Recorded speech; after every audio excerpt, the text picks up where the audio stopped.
Why the hell is the CEO's espresso machine hissing like a broken steam engine again? I muttered, crawling behind the server rack with a flashlight clenched between my teeth and a half-eaten protein bar in my pocket. That damn machine was wired into the same circuit as the HVAC for the East Wing, something I only discovered after the great latte-induced blackout of 2015. Nobody ever documented that detail. Of course, nobody but me ever documented anything around here. That morning started like every other for the last 24 years. Me, Wesley Gene Harkins, 48 years old, unlocking the office door at 6:47 a.m. with the original brass key they gave me back in 2002. I'd oil that lock twice a year. You'd be surprised how many executives can't turn a key if it squeaks even slightly. The cleaning crew had left gum stuck in the break room sink again. Someone from product development had abandoned sushi in the mini fridge over the weekend. The kombucha had exploded. Not my job technically, but guess who scraped seaweed off the smart fridge with a plastic spoon? This guy. Some days I felt like human duct tape, held everything together in complete silence, only noticed when something broke. The CEO thought I was still just the maintenance guy, even though my business card clearly said facilities and safety manager. My inbox had 3,200 unread urgent emails from people who couldn't change a printer cartridge to save their lives. It got worse when they brought in that new HR director, Patrick. Fresh out of grad school, all confidence and corporate buzzwords. He once asked me where the main electrical panel was located. I told him, same place your job performance is headed if you don't start paying attention. He didn't laugh. I didn't go to fancy colleges or wear suits that cost more than my truck payment. But I knew that building, not like a property manager knows it, but like you know an old friend. Which pipes would rattle when a storm was coming? Which circuit breaker would trip if someone ran the microwave and printer simultaneously? Where the main water shutoff valve was hidden behind 20 years of accumulated office supplies. I'd kept Nextech solutions running through power outages, plumbing disasters, and 4 different CEOs worth of questionable decisions. My Navy training had taught me electrical systems, HVAC maintenance, and how to keep complex operations running smoothly. And they just forgot all of that. No recognition, no bonus, not even a thank you note when I stayed late to personally rewire the conference room after some intern nearly electrocuted himself. The old VP of Finance once handed me a half-eaten energy bar and said, "You're a lifesaver, William. My name is Wesley." At some point I stopped correcting them. I wasn't trying to be the hero, I just believed in doing things right. That lease agreement, the one that let us occupy prime downtown real estate for a fraction of current market rates. I negotiated that back when we couldn't even get a landlord to return our calls.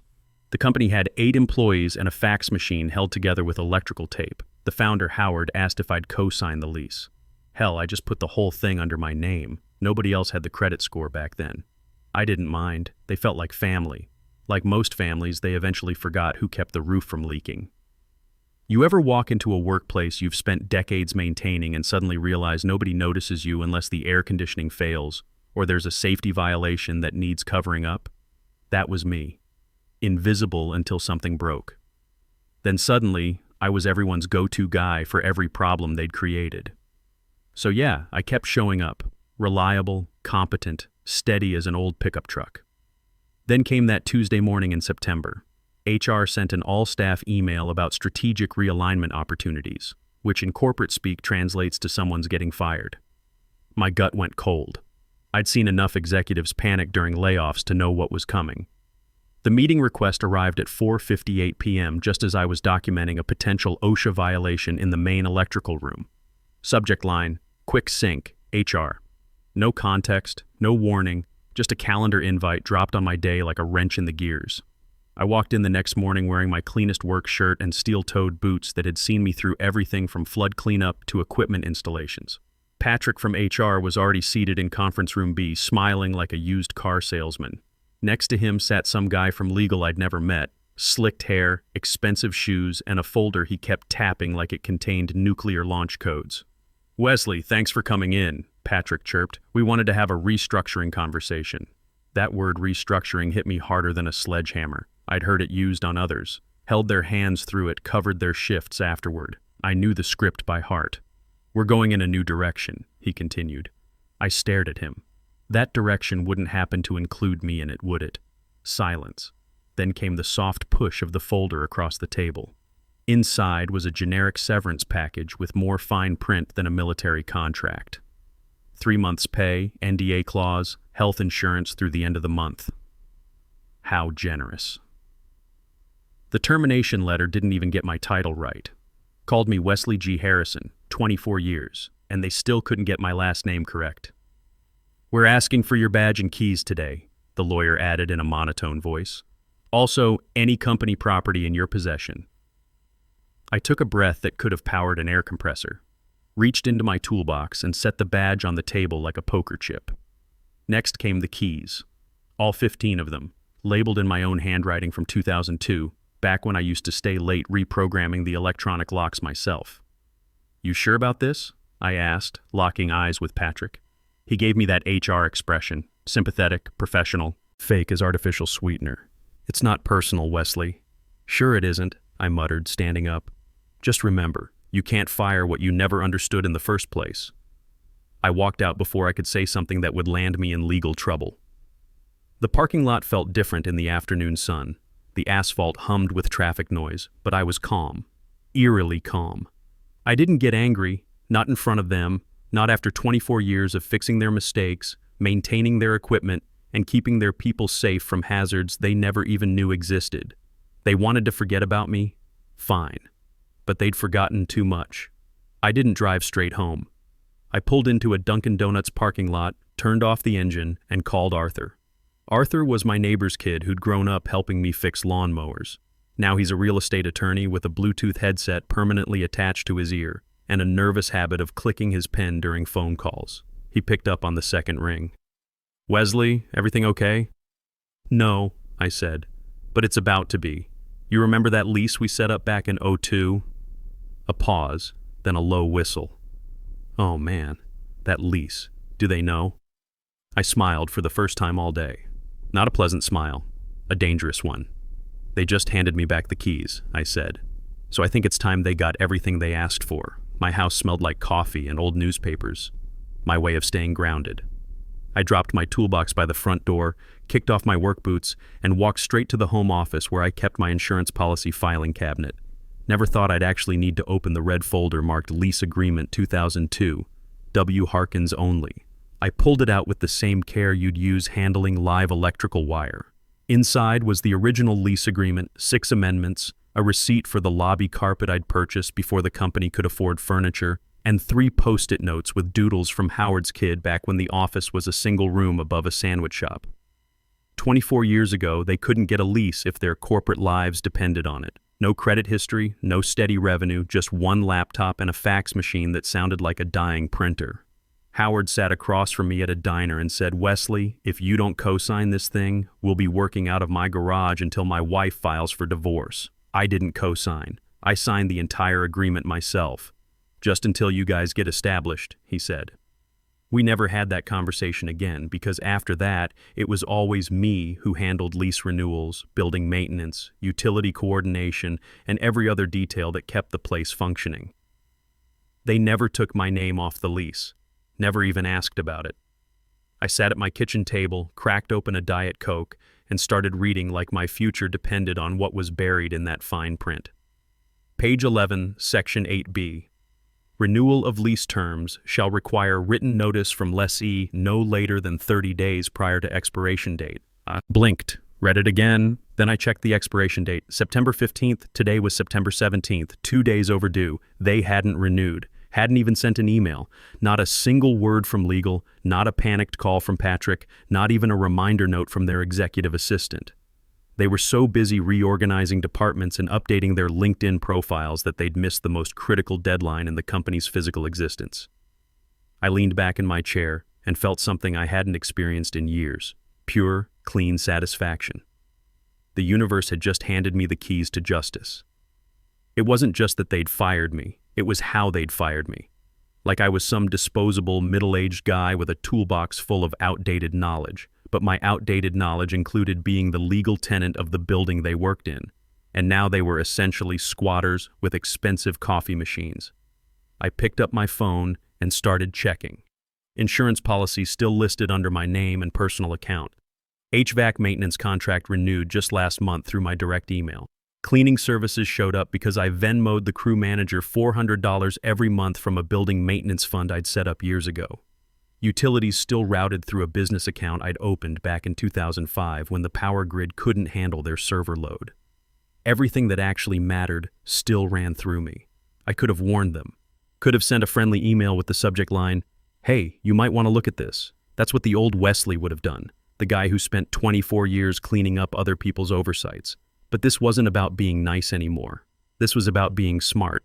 So I closed the lease folder, finished my Diet Coke, and decided for the first time in 2 decades to keep my mouth shut. Let them discover their mistake the hard way. Let them find out what happens when you fire the person who actually keeps your world running, because now they were trespassing. And I had the paperwork to prove it. The next morning, I wore my good shoes to the meeting with Edwin, the property manager.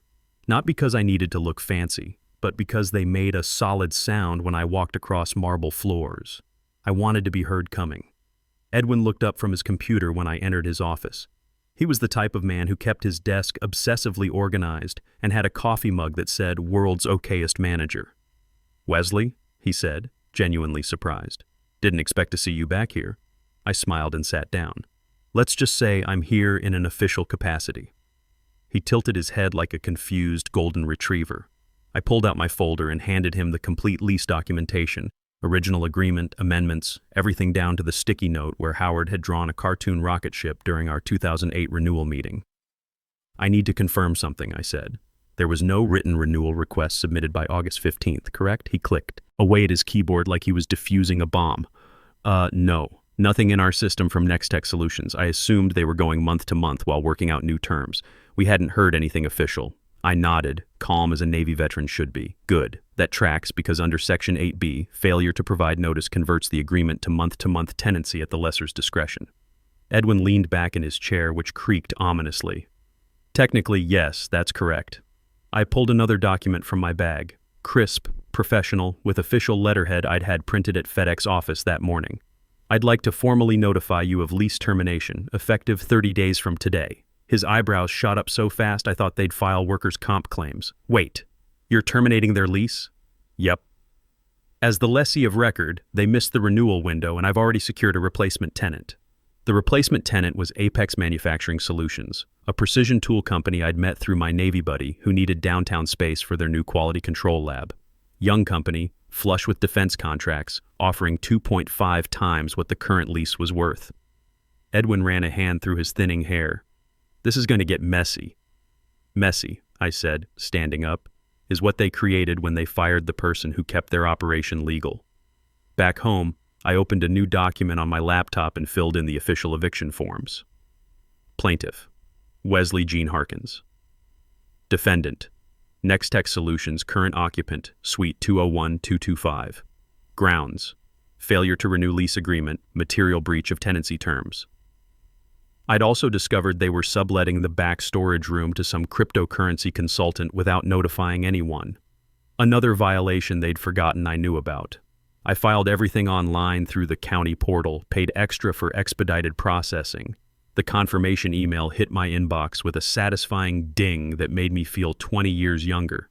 Then, like clockwork, Patrick from HR emailed me. Subject: confirmation of returned company property. Dear Wesley, hope you're doing well. We're reaching out to confirm you've returned all company property, including documentation, keys, badges, and other physical or digital assets belonging to Nextech Solutions. Please respond to confirm completion. Best, Patrick. I didn't hesitate. I clicked reply all because Patrick loved to CC half the company to make himself look important. My response: confirmed. Returned everything, including the stuff you forgot I had. I hit send and leaned back in my desk chair. 2 mornings later, I stood in my kitchen drinking coffee and holding the certified mail receipt. Heavy envelope, official county courthouse seal, stamped with all the legal authority of American bureaucracy at its finest. Plaintiff: Wesley Gene Harkins. Defendant: Nextech Solutions at Occupant Suite 201-225. Subject: notice of termination and demand to vacate premises. My name in bold letters right at the top. It felt like reading your own victory announcement while sipping morning coffee. Across town, an identical envelope was being delivered to their reception desk at exactly 9:15 a.m. The property manager sent it certified mail and emailed a PDF copy just to cover all the bases. Standard procedure, 30-day notice, tenant failed to renew, new occupancy scheduled, kindly vacate or respond through legal channels. The problem was, their receptionist that morning was a temp named Ruth with a name tag written in purple marker. She probably thought it was spam and tossed it in recycling between expired energy bars and a broken paper shredder. Meanwhile, upstairs in the executive conference room, the leadership team was busy discussing market disruption strategies and planning their next investor pitch. One of them was giving a presentation about leveraging synergistic opportunities, whatever that corporate nonsense meant. They were too busy swimming in their own importance to notice the legal tide pulling out from under them. At exactly 8:05 a.m. the next day, Patrick strolled into the building like he owned the place, overpriced coffee in hand, designer shoes clicking against the marble lobby like a countdown timer only I could hear. He paused at the reception desk, flashed Ruth that corporate smile and asked, "Any messages?" Ruth blinked twice. "Oh yeah, something official looking on Roger's door." Patrick probably figured it was another passive-aggressive note from IT about the thermostat settings. By 8:08, he was standing in front of the CEO's office, jaw unhinged like he'd just been hit with a stun gun. Fluorescent orange eviction notice, laminated, zip-tied to the door handle, official as a court summons and twice as permanent. Notice to vacate property. Breach of lease agreement. 48 hours. He pulled out his phone with shaking hands, probably speed-dialing building security. Tried to peel the notice off, but those zip ties weren't going anywhere without bolt cutters. By 8:30, Roger arrived, Bluetooth earpiece already blinking, thinking he was walking into another crush the quarterly goals morning. Instead, he found Patrick pacing like a caged animal, half the marketing team rubbernecking, and a legal document attached to his door like an eviction scarlet letter. By 9:05, his phone was ringing.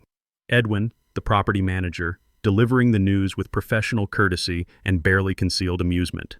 "Mr. Altman," Edwin said, calm and professional, "this is to confirm enforcement of lease termination. We notified you via certified mail and email 2 weeks ago. When we received no response, we assumed you were abandoning the premises voluntarily." "Voluntarily?" Roger barked. "What the hell are you talking about? Who ignores a 30-day legal notice unless they intend to vacate?" Edwin asked. The amusement in his voice was audible through the phone.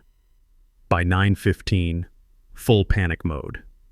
Executives started trickling in one by one, each reacting to the neon orange paper like it was radioactive waste. HR called an emergency meeting in the glass conference room, where their transparency became more literal than they'd intended. By 10:30, someone finally connected the dots. Patrick opened his laptop, pulled up the court documents attached to the email they'd ignored for 2 weeks. There it was, clear as daylight. Plaintiff, Wesley, Gene Harkins. "Wait," he whispered. "Wesley? Our Wesley?" Helen from facilities, bless her, was standing in the break room doorway. She nodded solemnly. "Told you something felt off around here." Meanwhile, I was home in my garage, working on my truck's transmission and listening to classic rock, phone buzzing like a beehive in springtime. Arthur texted first. "It's official. Marshall posts final notice tomorrow. They called building security, property management, and probably their lawyers. You're about to be famous." Then Helen. "They're running around like ants when someone kicks the hill. Whatever you did, I'm proud of you." The phone call came at 7:55 p.m. I was organizing my tool chest. Everything in its proper place, like my father taught me in his Navy days. The screen lit up with a name I hadn't seen since last Christmas party, Roger Altman, CEO. I let it ring 3 times, then picked up on the 4th. Wesley speaking, no pleasantries. "What the hell do you think you're doing? You can't evict an entire company." I put him on speaker, opened a beer, and leaned against my workbench like I was settling in for my favorite podcast. "Actually, I can," I said, calm as a man who'd read the fine print. And I did. "Check your lease agreement. You're destroying people's livelihoods. Do you have any idea what this looks like? The board is losing their minds. Our investors are asking questions." I cut him off with the kind of sigh you use when explaining basic electrical safety to someone who keeps sticking forks in outlets. "Roger, let me stop you right there. You fired the person who actually understood how this place worked. You didn't even bother asking who signed the lease, who maintained the systems, who kept you legal and operational for over 2 decades. There was wheezing on the other end, probably his blood pressure hitting stroke territory. "You blindsided us," he said, trying to play victim. "No," I corrected. I responded to being blindsided. The difference is, I came prepared. I opened my email and drafted a new message. To Roger@nextxsolutions.com, CC Patrick.HR, NextXSolutions. Legal@nextxsolutions.com, facilities@nextxsolutions.com, subject, company property, as requested. Body, attached is the complete original lease agreement, including all amendments, renewal clauses, and the subletting violations you failed to disclose. As you requested confirmation that I returned all company documents, consider this fulfillment of that request. I hit send while Roger was still breathing heavily into his phone. "You know this is going to come back on you," he finally managed. "The board will do what boards always do," I said, taking a sip of beer. "Protect themselves, maybe throw you under the bus if they need a scapegoat. But they won't call me, because I have the paperwork and Apex Manufacturing already wired their first quarter's rent." The line went quiet for several long seconds, then disconnected. By Friday, Nextech was in full desperation mode, calling every commercial landlord within 15 miles. Word was, they even tried bribing Edwin with concert tickets and promises of strategic partnership opportunities. Too little, too late. The contract with Apex Manufacturing was signed, notarized, and already being framed for their new lobby. Monday morning arrived like Judgment Day. I sat on my front porch with black coffee and an old radio playing classic rock while chaos unfolded downtown. Clear blue sky, birds singing, perfect autumn weather for watching karma catch up with poor planning. Down on 6th Street, the former darlings of the tech scene were wheeling Herman Miller chairs and half-empty Keurig pods into a rented U-Haul with a dented taillight. Patrick wore sunglasses bigger than his common sense and barked into his phone like he was negotiating world peace instead of office furniture storage. Someone had taped a piece of printer paper to the truck reading "Strategic Relocation in Progress." A crowd gathered. People filmed. Then came the meltdown. Roger, tan suit wrinkled, sweat stains visible, completely lost it. A folding chair went flying from his hands, smacking the side of the U-Haul with a hollow clang that echoed off the downtown buildings. Someone posted the video online within minutes. Caption: "When your quarterly projections meet reality." 2 hours later, it was trending on LinkedIn with the hashtag corporate karma. Back home, I heard a knock at my front door. It was a delivery driver holding a basket wrapped in cellophane, fresh fruit, craft beer, artisanal beef jerky, and a small American flag. On top, a note in clean handwriting.